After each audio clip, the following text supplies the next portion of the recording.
Hello, all you good people, and welcome to the Pop Culture Green Room. I'm your co-host, Kimberly Bryant. And this is Blair Bryant. And welcome, y'all. We've got such a treat today. Oh, yeah. A childhood dream, actually. Looking forward to this. I'm excited. Okay, so we talked so much about this. Okay, growing up as children. Okay, I don't even know how to even start this. Okay, I can begin this with, okay, let's introduce Deborah. How about that? Yes, yes. All right, let's get started. Okay, we have with us here, we've got the executive producer and creator of the show Quantum Leap, that is where we first got to see our dear cousin act on stage or on film, like childhood memories. Yes. Childhood memories were our pizza nights. We'd get together and watch Quantum Leap, and we just could not wait to see her on TV. Exactly, watch with our mom and our dad. When these moments came up, we're just so excited because I was like, that's what I want to do. Like, that's who I want to be like when I grow up. And like from there, ever since then, it's just for years and years, we were just like, how did it happen? Yeah, how did it get started? And the funny thing was that Dad always had that question too. That's what he always wanted to know. And oh my goodness. But I mean, the list that goes on and on. Like, you're the author of the Vision Quest sci-fi series. Oh my goodness. You directed for Grey's Anatomy, actress, 5 Emmy nominations. The list goes on and on. Lillian Gish Award for Women in Film.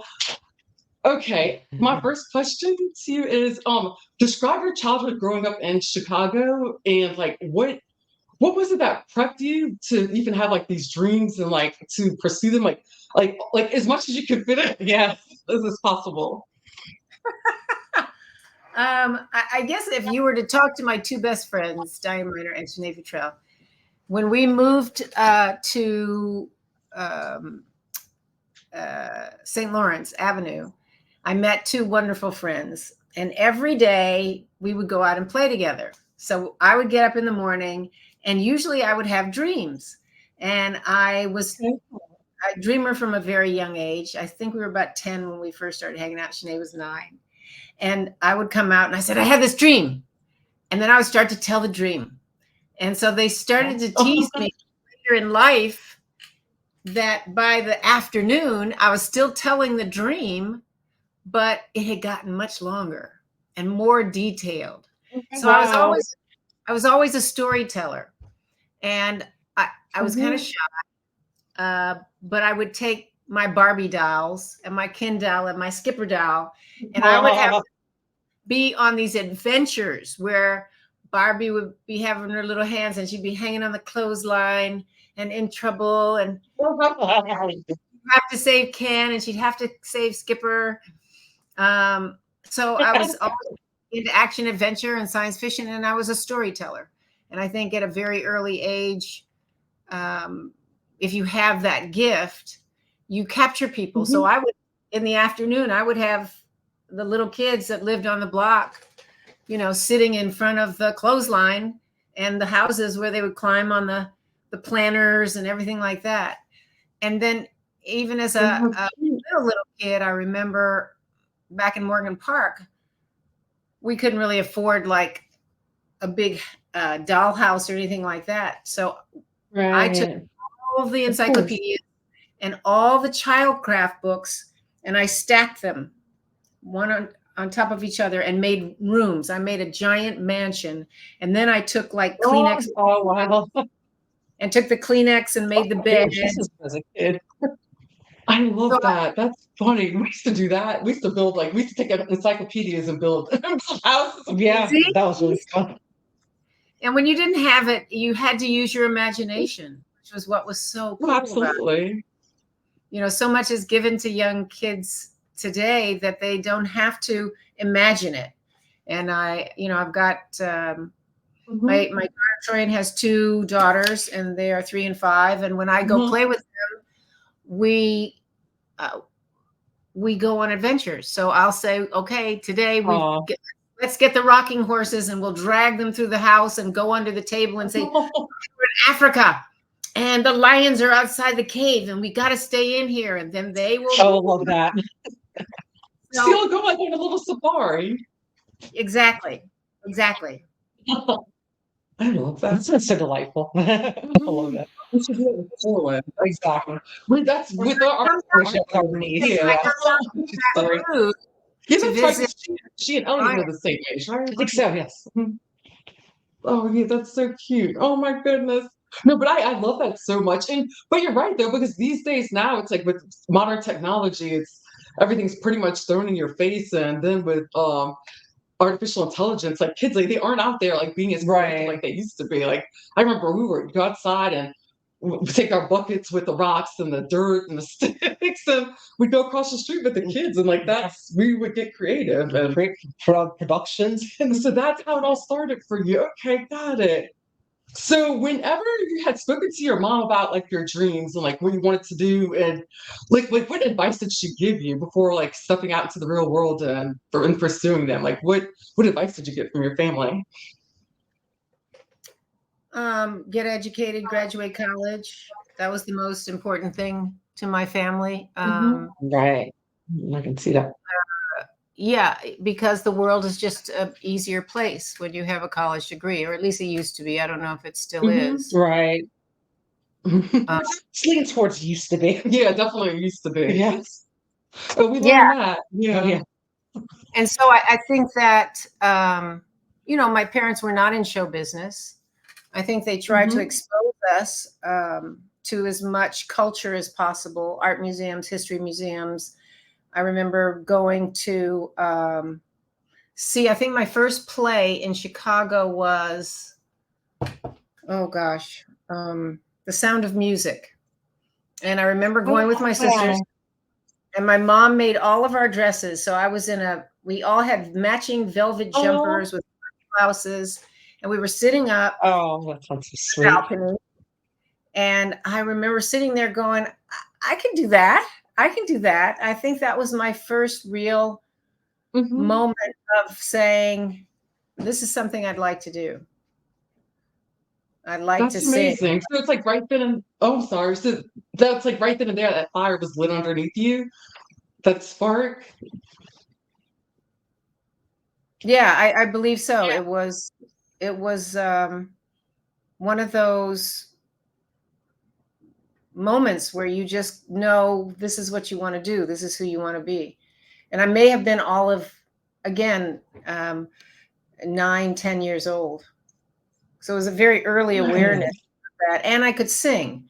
I had a unique voice at a very early age. So I was in all the Christmas shows. Oh, And um, and my mom said the first time she came to the Christmas show at St. Dorothy's, and she looked at the program and said, Deborah Pratt singing solo. And she went, oh, because mother, Wait, so she wasn't aware of your ability either. so Jerry didn't know she was blindsided?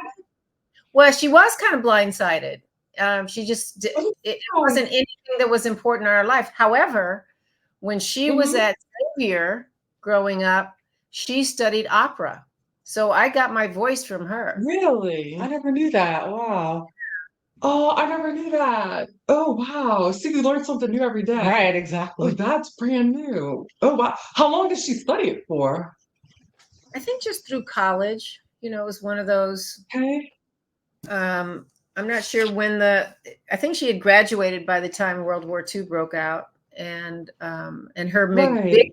was that everybody had to get jobs to do service for the war, and because her Mhm. father was a contractor, she knew how to read blueprints.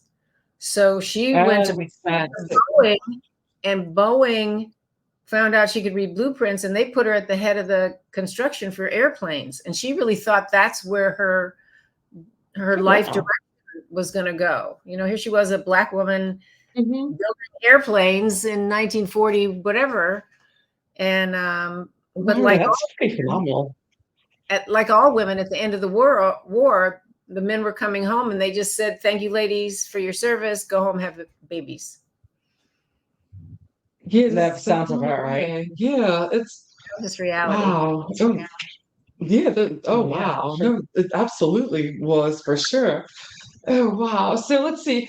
So how old were you? I'm assuming you were like after like you graduated from high school, was it? Well, what was your timeline that you headed out to Hollywood to begin your career and just like said, I'm going for it, like I'm doing it. And like what were your thoughts? Like tell us like what were you feeling? How did you feel? I had done a number of plays in high school, and I kept getting the lead role. So there was Oh, okay. a natural ability. I did Marat Sade, played Charlotte Corday. I did Tisa House of the August Moon, and these were like high school plays, whatnot. But I kept getting the lead role. And then when I went off to college, I was going to study and get my degree in, which I did in psychology. But they had a repertory company and they had a conservatory, and I needed a job there. So my job at the conservatory, at the repertory company, was to, work as a usher at the theater. And I started auditioning, and they said, well, wait, you're not in the conservatory, you can't audition. And I went, okay, so now I'm in the conservatory. So I double majored. To make it work out, right? There you go. I stayed at school through both summers and graduated because I brought in, what do you call it? Extra, not the extra credits, but when you were in high school, you could take advanced placement credits. It was Advanced placement, right? Or like honors classes. Yeah, exactly.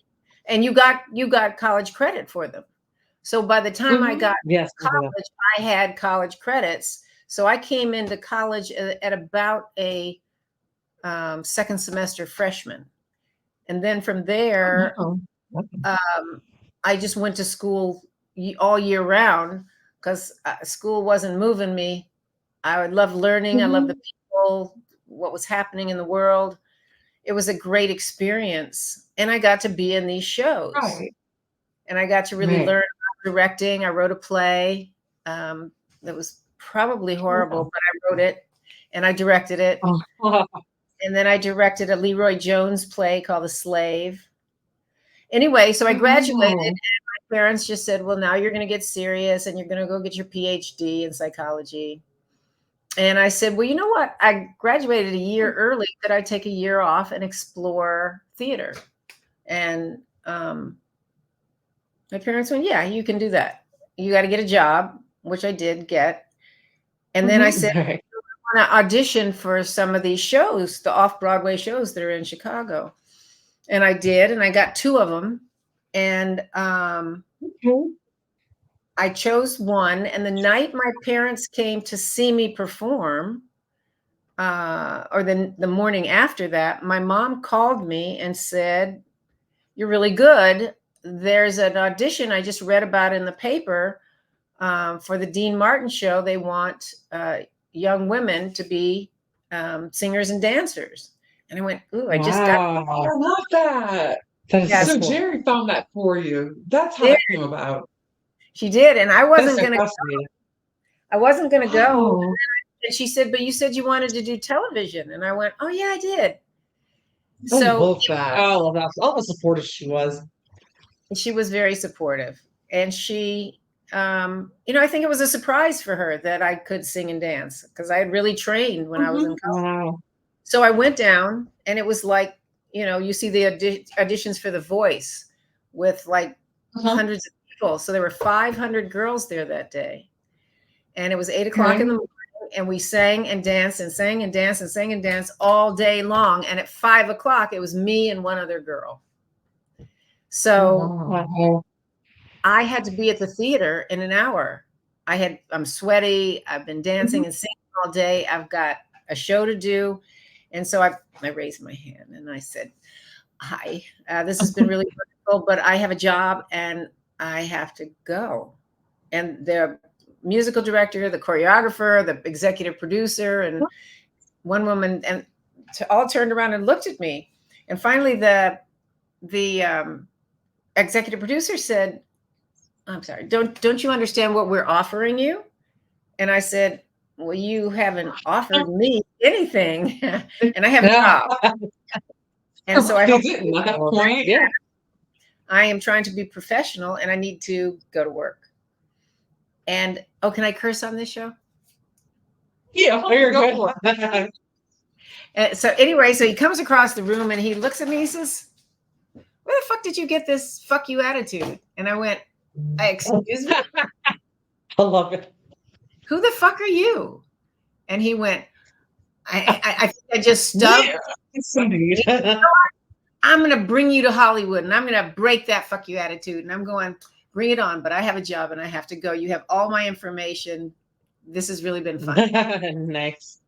2 weeks later, I went to Hollywood for the final auditions. I got the job. And 2 weeks after that, I was in rehearsals in NBC studios under contract to NBC. Oh my gosh. That's awesome. That's so cool. I love that. So What a tell story. me, yeah. So tell me, was that your I made it moment or was that a different moment? I made it to LA. I was in Hollywood. So and you know what was fun about it? I had come to Hollywood that I had grown up seeing in the movies. So I got to dance with Gene Kelly and Donald O'Connor because they were guests on the show. So we would dance with them in these dance numbers, tap numbers, whatever. And dancing with Gene Kelly was a highlight of my life for sure. How is he? I can imagine so. Singing with, Dean Martin, who was a really nice man. He really, really was. And he used to like me because I could riff a little bit and we'd be standing there with his 40-piece orchestra doing vocal rehearsals. And he said, "Where's my girl? Where's Deborah? Come on, stand by me, stand by me." Oh, girl. I love it. It's like, come here, Deborah, right here. What was happening in Hollywood at the time was New Hollywood was being born. So Spielberg was just making his movies and George Lucas was making his movies, Francis Ford Coppola. They were the new breed. And so the old Hollywood of Debbie Reynolds and Sammy Davis Jr. and Frank Sinatra, who I was meeting because that was the people I was working for. Right. Were fading. That was the end of their reign in Hollywood, and this new and black exploitation was happening. And I was not quite a black exploitation person, though I tried. So I just had to. So I wrote songs. Right. I did a couple of albums with friends. I tried to be in the music business. I sang for Clive Davis, and Clive. I picked up a guitar and learned how to play 3 chords and wrote 6 songs. And I went to sing for Clive Davis. And again, I think the only other person that had ever done that whistle voice, that very high voice, was, oh gosh, she sang with, who'd she sing with? She sang with Stevie Wonder, and her name was, this is before Mariah Carey, but I had a 4.5 octave range. I had an insane range. So Minnie Riperton? Minnie Riperton. So Minnie Riperton was the only one. So we got it. No, girl. Wow. There you go, Blair. Blair's really good with. She's really good with like good music. Yeah, music's been like my thing for a really long time. Funny enough, I've never actually picked up an instrument, but so like basically, like I said, so as a Black woman in the entertainment industry, like, did you find that it was more difficult for you to succeed compared to like your counterparts or like women who had the same line of work? Like, and can you describe those roadblocks for you and how you overcame them? I mean, I worked because I loved the industry. So I could sing, I could dance. So if somebody needed me, and truthfully, they hadn't even invented music videos. I was in the first music video ever made, which won an Academy Award, by the way.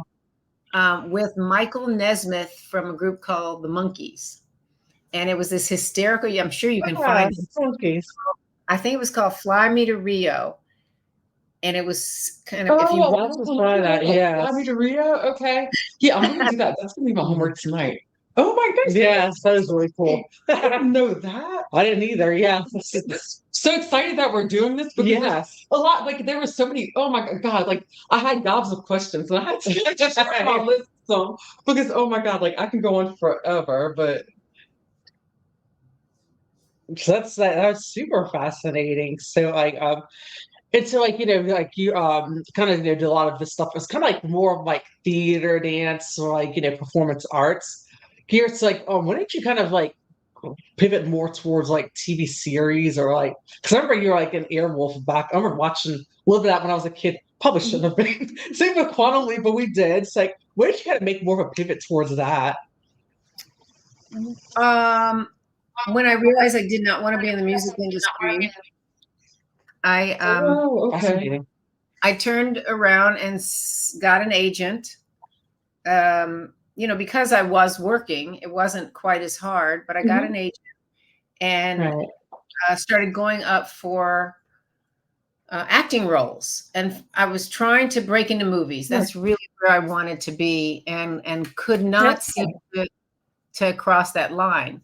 And so I was always working in television. Basically, the roles I got were pretty much always the same. I was always the news reporter, reporting for the events that were happening today. So many times I was the news reporter.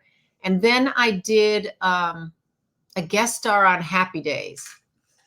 And I saved the Fonz. And because I saved the Fonz, because he couldn't fight, he had made a promise to the priest that he couldn't fight. Gary Marshall saw me on the show and said, I really, and he came to see me in a comedy workshop I was in, Harvey Lembeck's comedy workshop. And he said, I want to write a series for you. And I went, awesome. And we shot a pilot for it. And he ended up having his Broadway show went at the same time. So it wasn't fabulous, but it was the Kathmandu show. So I don't think you'll ever find it anywhere. And then from there, I did Airwolf. Okay. And from Airwolf, I did Magnum PI, the original Magnum PI. And then I started writing. Yes. I started writing for Airwolf because the roles for women were so crappy. They were just not good. So I said, I'm just going to write my own. So. Love misogynistic. I wrote one episode for definitely Airwolf and 2 episodes for Magnum PI. And then from there, I said, I have an idea, which was Quantum Leap. So wow. And that gave me the opportunity to learn how to be executive producer. And then from there, interesting. Yes. Yeah. But you can see that whole path. There was a whole path that I was on, so that by the time I became an executive producer, I knew how to write a show, shoot a show, post a show, put music in a show.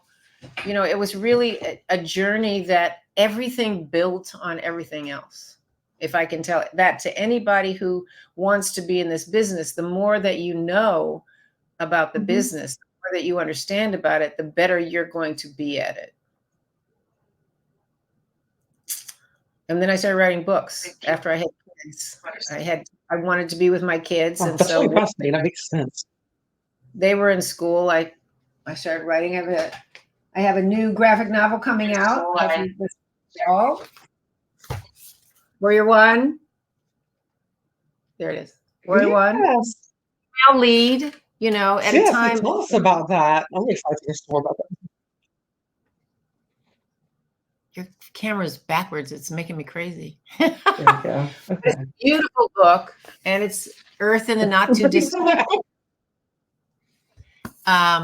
Where the great quakes of 2029 have happened. I don't know if I'm being prophetic or anything. And the Earth changes as we know. and South America sinks, Atlantis rises, Earth rises. We become, the world has to unify to save what's left of it. And we really do incredibly well. And we build a near utopian society. But then we put our genetics into animals. And those animals, especially the ones that have human genetics, their humanity is so new to them, they remember all the powers that we've forgotten. And they start to teach them back to us. So powers like telepathy and the ability to manipulate matter and things like, truthfully, have been done by Jesus Christ and, Buddha and all these other people. The reality of what I'm trying to teach in these books is that we all have these powers. And then it's just story of action adventure. Then we and I started writing these books.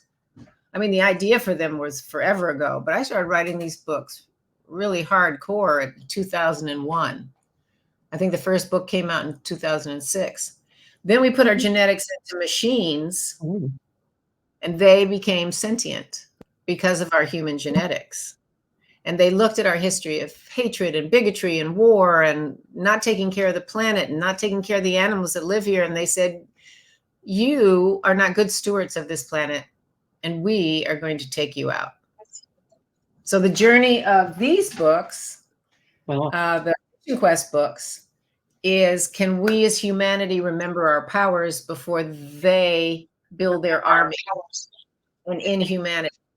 So it's kind of timely right now, with AI and everything. Right. Yes. Yeah, you're right. It's so true. It's so parallel. Definitely. That is fascinating. So fascinating. So I want mine. I would love to start sharing the pictures. You sent some amazing pictures, and I would love to share these that we've got. Let's see what we've got here. Let me get these pulled up. I get my screen shared here. Variety of life. Here. And let's see here. All righty. Yeah. It's really fascinating because it's like a history of your life and your work. So it's really fascinating and exciting to see too. It really is. And it's like a time capsule as well. Like just like looking at everything. And then the funny thing is, like, some of them, like even some of the pictures, looking at them, like I remember stories of the pictures. Yeah. So that's what's like just makes it even better. So it's so cool. Here we go. Okay. Are you able to see? It looks like it. Okay, so that's Georgia Moore. Can you see it? I did 2 albums with Lonnie and my friend Susie, who just passed away. Bless her heart. So this another album we did. We wrote the songs and we performed them. We went on Soul Train. We had a good time. Wow. Oh my goodness, that's so amazing. Oh my goodness, that's fascinating. Let's see here. Oh, here's the next one. All right, so this one, in 2012 or 2013, I had gone home to Chicago to spend some time with Mother, and Deidre was going to take a vacation. And I said, Mom, let's not stay here. It's cold. Let's go someplace. I called a friend in France. She said she wanted to go to Greece, but you can see she's in a wheelchair. And so I said, let's go to the west of France. I have a friend that lives there. So he said, oh, I'm going to India, take the house. So he gave us this beautiful house. And then when Mom and I said, okay, bye, yeah, we're going, all 3 of my sisters said, well, wait a minute, we're coming. So we went to Le Ball. That's so funny. And this is us. We went then to Paris for a week. And this is Versailles, the Hall of Mirrors. And everybody was so nice to us. Wow. And we learned that even though I spoke French, not great French, but French, people kept calling us the American. I go, how do you know that I'm American? And finally said, because you always wear tennis shoes. You don't play tennis. So the day we went to Versailles, I said, we are all dressing up. We are princesses going home. And literally they opened the gates for us. They let us drive the car onto the museum lot Wow. to get mother in. They were so kind and so nice. They kind of took us, we got to go in the back areas of this palace, this amazing palace. So Well, that's so cool. Yeah, that's amazing. yeah. Oh, that's super cool. That's really neat. Now, by chance, was that anywhere near, let's see here. Do you know which part of France that our ancestors are from? Remember how we had like this big, like those all the documentation that Yeah, the family tree. yeah, like our family tree and everything. Is that was that anywhere? Is that anywhere near there? I'm You know glad I've what? never been to France. Oh, no. Uncle Wallace, my mother's half brother, who's an Avery from Avery Island, he had said that our family, so the DeCures, which I think are tied into the Bryants on both sides of the family. Right. You know that Yeah. thing. And he said Saint-Lô. So Saint-Lô is north near Normandy. And I don't know Okay, got it. so, but that's where all the young women were sent to be educated and taught how to be refined. Interesting. And that kind Oh, got it. octoroon, Oh, wow. quadroon, whatever all those were. Yeah. Oh, wow. That You that guys makes me want to did go your back and look at my Did you history. Yes, DNA? for sure. You did do your DNA? Yeah, I did do my DNA. Yeah, I have. I need to dive into it some more because, and actually, because I know Marie's gonna get on me too. Because I fell off of it. Like I went on a slump for it. But yeah, I did do it, and I was doing well, like tracing it for a while, and then I just kind of like fell Well, off. Like I was even in contact with some other people trying to make links. but in the DNA, was there any lineage that you could trace back to France yourself? There was. But I couldn't. I can't remember exactly which region that was in France. You have to pull it up. You have to pull it up again and see. But yeah, we definitely Let it me know. definitely pulled up for sure. I'm definitely curious because none. I was so disappointed. I had no French in my. Wow. I had like a bunch of, I think, English? yeah, the British Isles. That's that's like a lot of what we had yeah. too. Yeah. Yeah, I know The that, British, which is so interesting because I was expecting to be like More- heavily More French, French, but more yeah. English. Yes. I know, it's like so fascinating. I love like the whole DNA stuff, whatever. Let's see here. Here's the next picture. Here's another slide. this is when I was shooting Airwolf. That's Jan Michael Vincent. Okay. And, Wow. but I got to fly Airwolf because I had to fly the 500 in the show. So I actually took helicopter lessons, and I finally said to the stunt pilot, I want to fly Airwolf. And I swear to you, it was like driving a Mack truck. The response time was so heavy. So I would, pull the collective forward to lift off, and you'd have to go 1, 2, 3, and then it would lift off. But I got to fly Airwolf, which is pretty cool. Wow. Oh my gosh.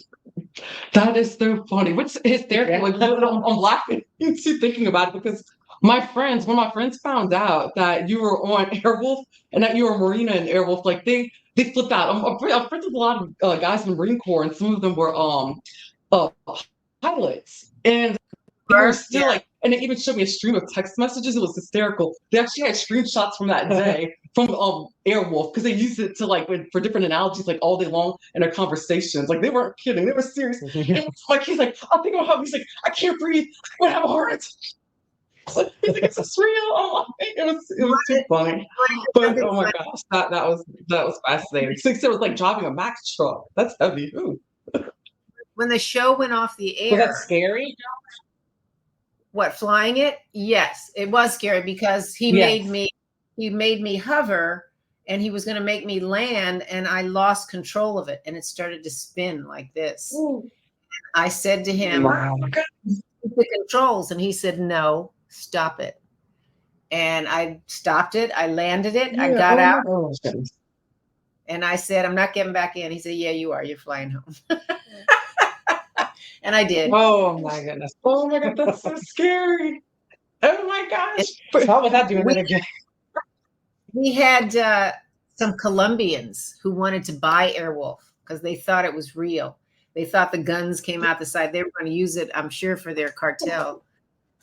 So they were. That's what it sounds like. It sounds like it goes hand in hand. But playing Morella was a fun character. She was a very fun character. And Ernest Marilla, I said the name wrong. I pronounced it wrong. I apologize. Marilla. I don't know where I got your from. Let's see here. Do you hear that thunder? I'm sorry. If our internet seems a little shaky, it's like apparently it's like storming outside. Yeah. That was my favorite. That. The storms in the summer. Oh, was it? Yeah, because I could go play in the yard and play dinosaur. That thunder was my dinosaur. Every summer. Cute. I can see that makes sense. That nice. Let's see. Here we go. Oh, look. Are these with the Vision Quest series? Vision Quest books. I was at a book fair, I think, signing books. It was fun. Okay. Oh. I had fun when I went and met up with you in Orange County for like one of your book signings.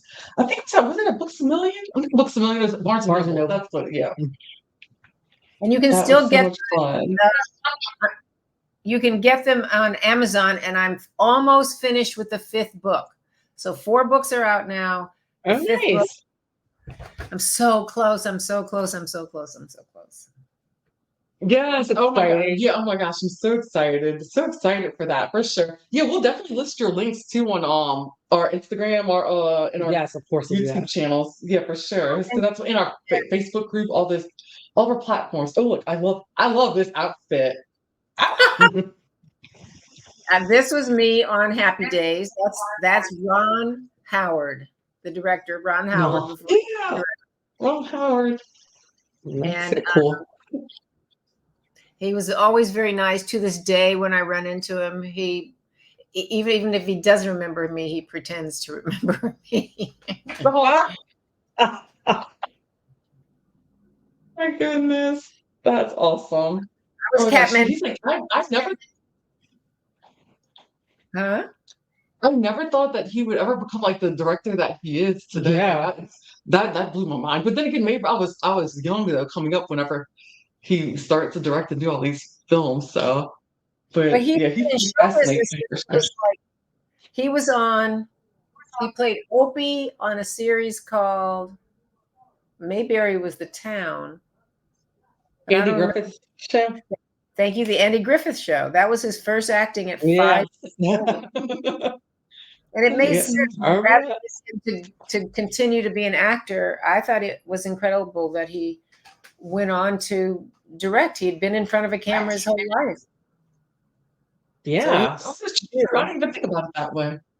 Oh, he's sure. And his daughter, she's a pretty good actress, actually a really good actress herself, and she directs. And Bryce Dallas Howard, yes. Let's see here. Let's go. Here's another one. And that's the same show. This is where I say the Hans. Oh, I love it. A nice man who just remembers everything. I would run into him and he would say, "Oh, Deborah, how are you doing? It's good to see you. How are your kids? You got 2 kids, right?" I don't know what kind of memory he has. I want it. Oh wow! Oh, he's got a great memory. That's cool. It's like when you hear like stories like that, you always kind of want to share. Exactly. Oh, I love this picture. I love that picture too. That's me on a panel in college. I think I was a freshman in college for that picture at Webster University, St. Louis. Okay. Is that where Webster? Okay, Webster's in St. Louis. Okay. I wasn't sure where it was. Oh, I love that. So it was like just like a panel for for like an extracurricular activity or for you know what? I had gotten a job with who were these people? They were a security company, and they were teaching police how to handle domestic violence.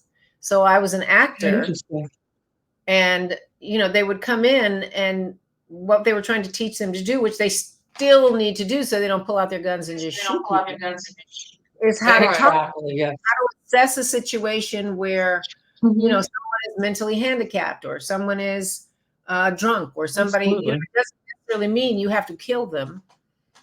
And how do you get exactly the wife or the children to safety? So we would, we would do these improvs. I learned to improv here. Wow. Okay. We would talk about it. Somebody took this picture. Got it. Oh wow, that is fascinating. Oh look.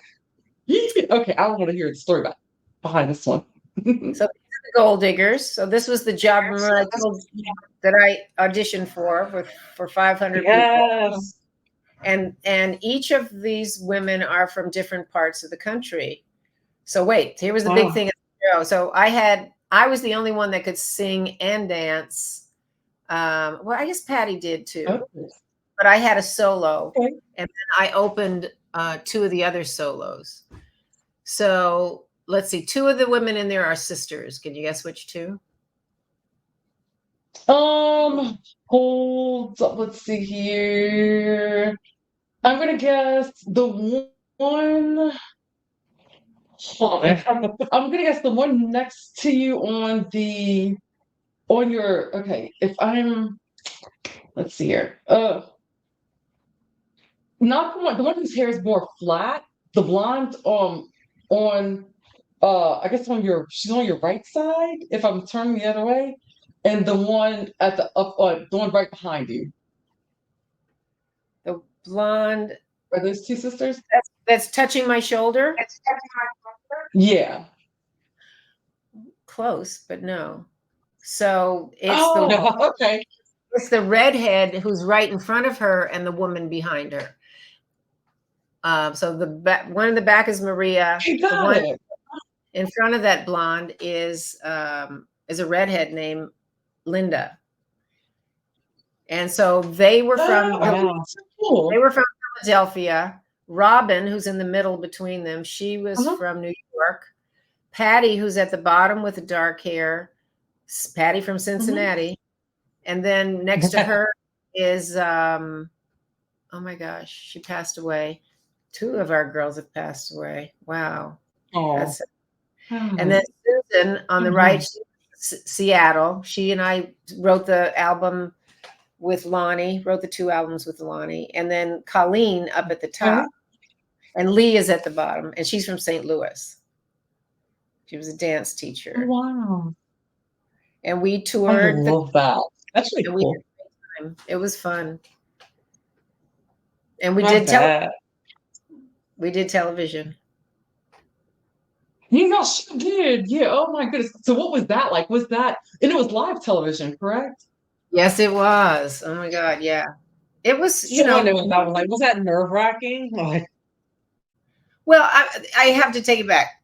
We shot it live in front of a studio audience, but it was yes. It wasn't live like the Tonight Show or Saturday Night Live, that kind of live. But it was close enough. Right. Okay. You better right. Oh, okay.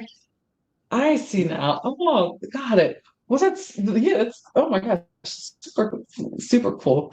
Here we go. Is this from Airwolf? This is from anytime I'm in white, it's pretty much Airwolf.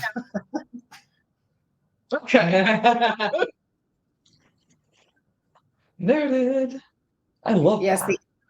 Jean-Pierre Doliac used to do costumes for that show. I thought he did an incredible job. Yeah, it's so chic. It's very pretty. I love that. Yeah. Oh, I love it. Were you able to keep like any of your costumes? That's what I wanted to ask you. Nope. No? Nope. I don't think so. Yes, it is frustrating. Yeah, that's a lot of stuff I like you want to hold on to because it's like a memorabilia, Yeah, for sure. Like things from your past. Yes. That would have been really cool. Okay, so this story. I want to know about this one. Yes, I want to hear it. All right, so we had gone to perform in Mexico, and we were invited by a guy we later found out was the Mexican mob, but he owned this bullfighting arena. So we went out there in our dresses and our high heels. I'm in platform shoes here, and they were teaching us how to. See, the platform shoes. This is a 400-pound baby bull. 400 pounds. That's a big bull. Oh my goodness! Why? And so I'm passing the cape, and the bull is running by. And all of a sudden, the bull does a fake on me. He goes like this. And I put the cape no. He's like, right in front of me. I should be dead. Right after this picture was taken, it looks like I'm about to be gored. Wow. You see where my hands are? Yeah. Yeah, I do. Yeah. High heels and a mini skirt.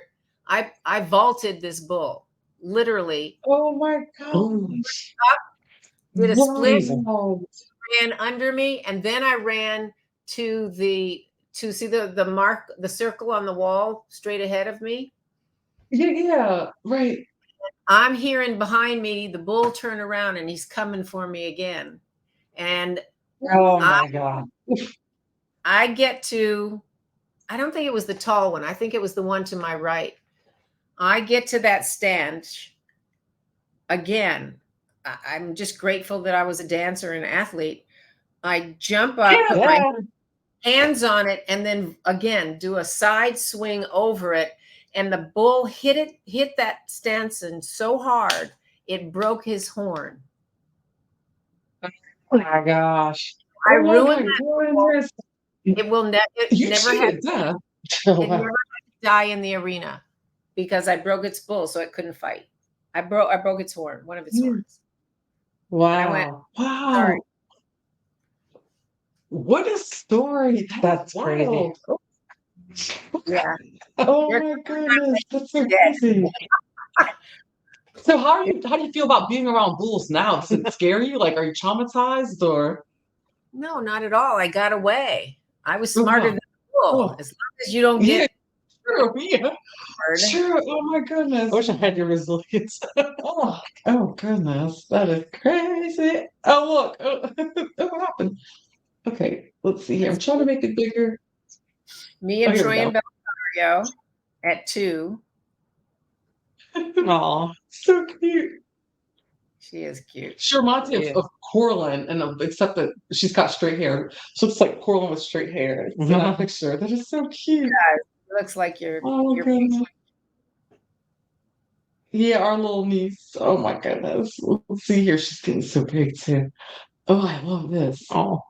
Now we're going all the way back. This is in the 50s. Yeah, this is in the 50s. Deidre's here, so it's 56, 57.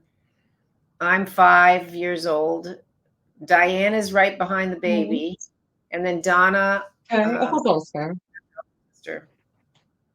So that's the 4 Ds. Diane, Donna, Deborah, Deidre. Yeah, I know, right? I love that, and I love how y'all were all here. I know. It just makes it even more special now, especially since Dad passed away, and pretty much like so suddenly. But the fact that all of y'all like made the trip here, and we got to see all together. So that was amazing. Yeah. This is my son Nicholas, graduating from college. He's a computer engineer, and I insisted both of them go to college and graduate. That was the rule I was taught. That was the rule that they were taught. That's at University of Arizona. Yeah, absolutely. Definitely. Oh. Okay, that's where he. Oh, that's right. That is where he finished from, right? And he's in Washington now, right? He lives in Washington. He works for Meta. Yes.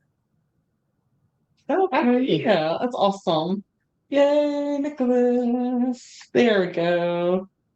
Troian and Patrick Adams at their wedding. His birthday was yesterday. No. Oh, what? Happy belated birthday, Patrick. Oh goodness. It's They're so good. funny. Whenever y'all came here, I was sitting there thinking to myself, because he's mama's favorite actor.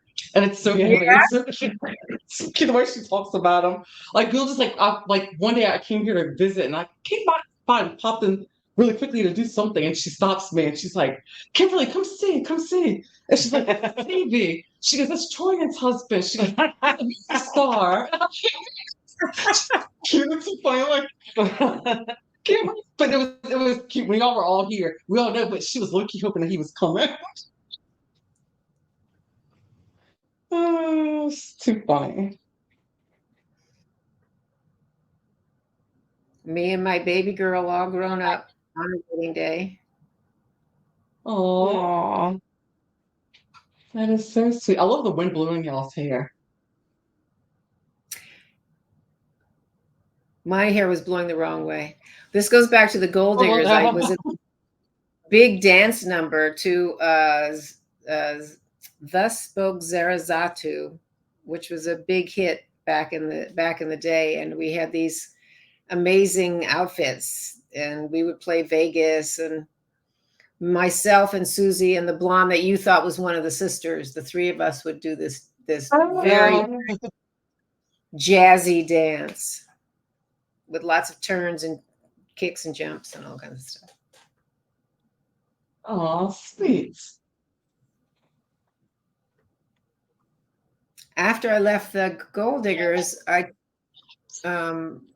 three of the girls left with me, and we decided to form a girls group, but it never took Oh, off. wow. Love it. Okay, yeah. Spice Girls So what before did the you think was Spice. more difficult? Oh, sorry. I said we were going to be the Spice Girls before the Spice Girls. Oh, right. Yeah, that is too funny. So what did you think was more difficult? Like, more of a struggle, the music industry or the television, like filming the television? I think they're all challenging in a different way. Right. The music industry is tough. If you're going to be a songwriter, singer, performer, you're on the road all the time or in the studio all the time. Sure. If you're going to be an actor and you're a working actor, if you're doing television and you're lucky that your show shoots in the United States, that's great. If it shoots in Canada or Romania or, where some of these big shows shoot now, Spain, everywhere. Yeah, that's true. Then it's challenging. If you're the only job where you can stay home all the time and do your job is writing. Makes Because sense. Yes. You and a computer, your imagination in a computer. And then if you're writing for a television show or writing for a film, you're gonna go, and go to work. But if you're a novelist, and that's just as hard because you face a blank page and you've got to come up with ideas and you've got to put them into a cohesive story told by characters that are wonderful and fascinating and interesting and all that kind of stuff. Right. Oh, it's absolutely true. Right. I love this one. This was from a movie called. This is my first motion picture. It was called Space Hunter in the Forbidden Zone. It's where I met Ernie Hudson was in it, and I was the leader of the Earth Girls. Crashed on a planet. I love that hair. Oh my goodness. I want that hair back. No. Oh, it's so pretty. Oh, I love it. This looks like I was at a book fair or a bookstore doing a reading, I think. Okay. Oh, I love this. There's Mom. She's a Bryant all the way. Yes, I know. I can. Everybody says that. I'm like, oh my goodness. I have a picture of that picture she showed me from when she was 12 years old. When we had gotten together, we were at Wallace's house, and she showed it to me. Yeah. She was like, who does that look like? And I was like, oh my God, that looks just like me. I still have that. And oh my gosh, yeah. Yeah, I'm her twin. Yeah. Well, it's funny because even though you and I are twins, you look more like her than. Yeah, no, yeah, that's a well that Guys I have look to like say that too. Mhm, yeah. That was not my family. I don't know who that was. Yeah. Oh yeah, that was it. That was our little thumbnail for old. Let's see here. I think let's see here, but oh my gosh, like this is let's see here. I think I've got some more fun. Let's see. I don't think I went through all of them. Or did I? Oh, I think I did go through all of them. Okay. Yeah, you said send some pictures, and it wasn't. Yeah, It was. What a journey. That was really cool. Thank you for sharing that with us, Deborah. Oh, you're very welcome. Very welcome. I think our internet's going out. Okay. I invite everybody to come to warrior1world.com or thevisionquest.com. Follow us. We've got some interesting things coming, hopefully this fall. And then my YouTube channel, I'm hoping to launch in 2025, and that should be really interesting. So that'd be exciting. I'm so excited. Yeah, we're gonna definitely go and drop all the links as well. So yeah, everyone just please feel free to follow, like, subscribe.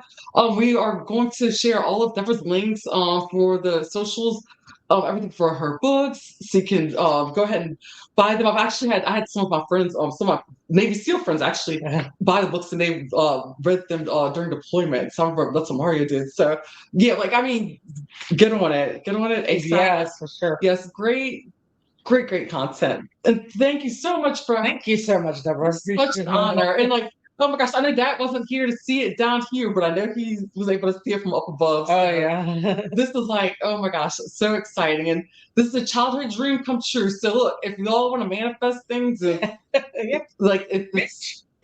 can happen. It can come true.